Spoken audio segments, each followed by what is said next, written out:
How you doing, YouTube? Matt's the Beer Reviews, back with yet another review. A little bit of growler time in the form of Conclave Brewing's. It's their, let's see if I can pronounce this right, Moehau. It's a New Zealand-based IPA. Yeah, last couple things I've done for these guys have all been cans, but I actually had to run to Philly today, and I was running my way back, and they're open till 8 o'clock on a Friday. And I was like, you know what? Let me pop in, chug a beer. I was like, let me get a growler too. And they had this on, so I decided to pick this one up. Had a couple other beers that they had there in draft. Going to this one quite fresh, and we'll see what's what. I'm a big Conclave fan, one of my favorite breweries in Jersey. And as far as Hazies go, they have a very, I won't say ultra unique take. I mean, their beers aren't like, that's the word I'm looking for. They are unique. They do what they do that is very in line with like what a lot of people enjoy when it comes to hazy IPAs, but they put their own twist in it, which is, I think, all you can ask when it comes to a brewery, especially a small one. Very small operation. They're expanding. But anyway, that looks like a big old hazy. I mean, rich, kind of a little bit darker than what you expect, kind of haze body. It has a bit heft to it. Pinky finger, infinite creaminess. I mean, you can see there's even lacing on the glass already just from the pour. But man, this looks like it has like a density to it, something with a little bit of literal heft to it, something heavier than your typical kind of New England style hazy. Let's get a nose.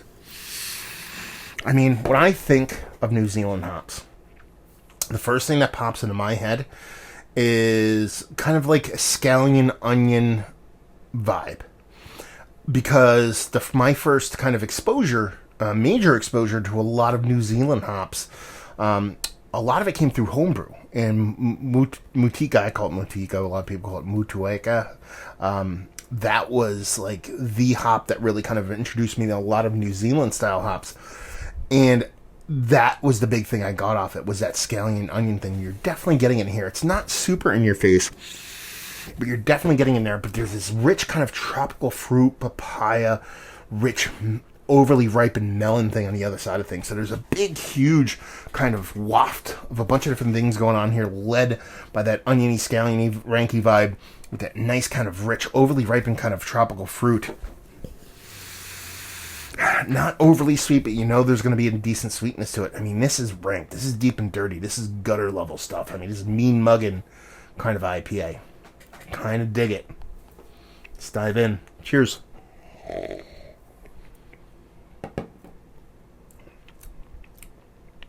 Okay. I played differently than I thought it would play. It really does come to the forefront with that kind of scallion vibe. And I say scallion, and I want to make it specific to that because it lacks the rankiness of a really kind of overly kind of ripened kind of onion. When onions get really kind of ripened, they're cut, they're put in some kind of dish, and they're out. They're not necessarily bad, but they've gotten a little bit kind of opened up, if you will. They get this real kind of, real kind of almost like caustic kind of smell and taste to them. I kind of dig it. Not too far in that direction. It gives you a little bit, just a hint of that on the nose, but in the taste, it's a lot greener, a lot brighter of that kind of onion vibe, and that's where your scallions, your chives, leeks kind of come into play. It's not that kind of whole, yellow onion, Spanish onion, red onion kind of thing going on. It's that more brighter, thinner kind of more, I keep saying brighter, lighter, greener kind of onion. It's sweet, but it finishes dry. I dig that. It's a great trick to pull off because it's not going to be confused with not being a sweet beer. But since it finishes so dry, you kind of like, okay, that sweetness doesn't bother me at all. So I really dig the way that's playing. It has this super pillowy, soft mouthfeel. I mean, it's a really kind of a really herky, jerky, that's a bad term to use. A really kind of bipolar might be a better term, kind of beer, because it has the rankiness, but it's a lighter side of rankiness. It has a sweetness, but it comes off dry.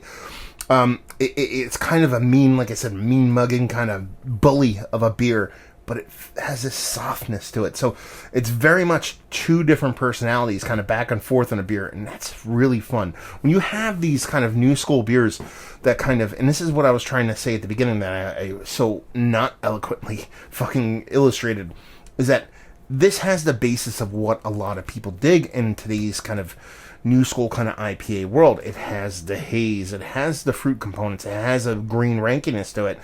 It has a mouthfeel, but it's delivering it in a way that you don't normally see, especially with a lot of these new school kind of IPAs, and that's an awesome fucking thing.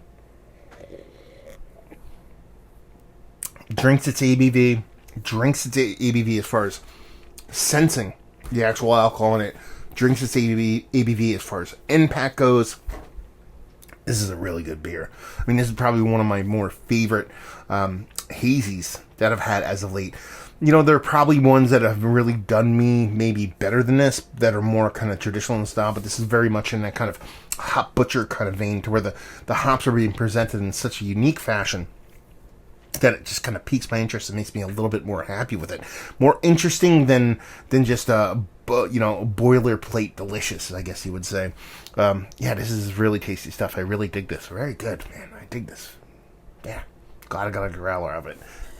Glad I got it in general. I didn't even taste it. I wanted to come into this review fresh and see what's what. But yeah, I mean, the way those hops plays as kind of bright scalliony rankiness with that kind of soft kind of melon character underneath. It's a little bit bigger in the nose than it is in the taste, but you get it in there. There's that nice sweetness that ends dry.